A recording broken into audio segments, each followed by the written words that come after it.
Let's start with a personal story that was shared online because it just captures this feeling so perfectly. The person wrote, "You've probably been overwhelmed for no apparent reason after meeting certain people. It's the first time for me to do this. I have to meet a lady for about a month for work. She's acting normal, she hasn't said or done anything out of the ordinary, but she's really stressing me out. Yesterday after her, I had a headache, even my eyes hurt. She's always in a high mood, but somehow unnatural. That's just at first glance. I'm a sociable person. I have no prejudices against anyone. That's not the problem. In a little while, we'll see each other again, and I've been having a very unpleasant feeling since last night. That's all I'm thinking about. There's no such thing with other people. How do you deal with these situations? I don't want to hurt her in any way, but I can barely stand it." Okay, let's just pause there. Because if any part of that story felt familiar to you, I really want you to hear this loud and clear. That feeling of being totally drained, the headache, that sense of dread, you're not making it up. This isn't your imagination. It's a very real physical and emotional reaction happening inside your nervous system. And what this really shows us is a fundamental truth about ourselves. Our bodies are incredible. They often pick up on all these subtle cues and tensions way before our conscious mind can even begin to put a finger on what's wrong. So when you feel physically exhausted after a conversation that seemed perfectly fine on the surface, it's time to stop second-guessing yourself and start listening to what your body is trying to tell you. So why? Why does this happen? Why can someone who seems perfectly nice, perfectly pleasant, leave us feeling like we've run a marathon? Well, it's not magic, it's psychology. We're going to break down 4 key reasons why your nervous system might be sending up these huge red flags. The first reason is what we can call an energy mismatch. And this is so often the culprit when you meet someone and their mood just feels, well, a little off, even if they're being super positive.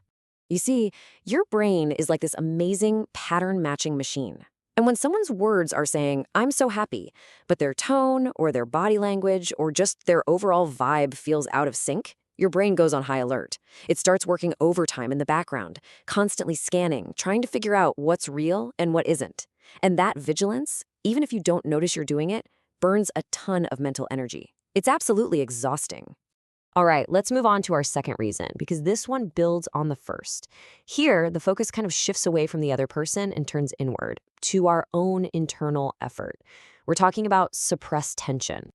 Now, this is a really interesting way to look at it, right? The exhaustion isn't just coming from them. A huge part of it is coming from the work you are doing to keep up that polite social mask. You're nodding, you're smiling, all while your internal alarms are just blaring. That act of constantly pushing down your own discomfort, it's like an intense internal workout. The third reason is all about the unspoken stuff, the language of an interaction that we don't even hear, the nonverbal dynamics. These are those subtle cues that can totally overload our senses without us even realizing what's happening. Just think about it for a second. Someone who talks a mile a minute forces your brain to process everything at an uncomfortable speed. Someone who gets just a little too close is invading your personal space, putting your brain's threat detection system on alert. Even something like overly intense eye contact can start to feel kind of predatory. Any one of these things is a minor stressor, but when you put them all together, you've got a sensory overload that can easily overwhelm your system. And that brings us to our fourth reason, and this one can be the trickiest to nail down, but it is no less real. It's your intuitive reaction. You know, for those times when you just get a gut feeling. You know, your intuition isn't some magical, mystical thing. It's basically your brain's supercomputer ability to process tons of data, all your past experiences, those tiny nonverbal cues, microexpressions, all at once below the level of consciousness, and then it delivers a simple summary. Hey, something isn't right here. So trusting that feeling isn't unscientific. It's you acknowledging a highly advanced form of pattern recognition. That feeling is valid information. Okay, understanding the why is so empowering. But knowing what to do about it, that's freedom. So let's shift gears from just explaining the problem to taking action. We're going to look at some practical, non-confrontational strategies you can use to protect your energy in these draining situations. First up, limit the duration. Be polite, but be efficient. Get to the point. Second, create what we call inner distance. Just remind yourself, this is a functional, work-related contact. I don't need to become best friends here. This really helps lower the emotional stakes. Third, breathe. Before you even walk into the room, take a few deep, slow breaths. It's a simple way to calm your nervous system right down. Fourth, while you're in the interaction, ground yourself. Literally feel your feet on the floor. That simple physical anchor keeps you centered in your own body. And finally, number 5, recover. Don't just jump right into your next meeting. Give yourself 5 minutes of quiet or take a short walk to just reset. And let's end with something that's really a crucial piece of permission. You are not obligated to like everyone you meet.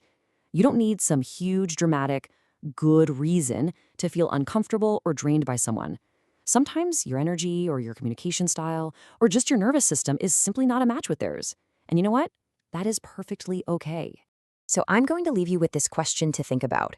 When you think of that person who drains you, which part is it exactly? Is it their tone of voice? The breakneck pace they talk at? Is it that deep down feeling of insincerity? Or maybe, is it that you just can't be your authentic self when you're around them? Because the answer to that question, well, it isn't just an answer. It's the key that unlocks your personal solution and your path back to feeling centered and at peace.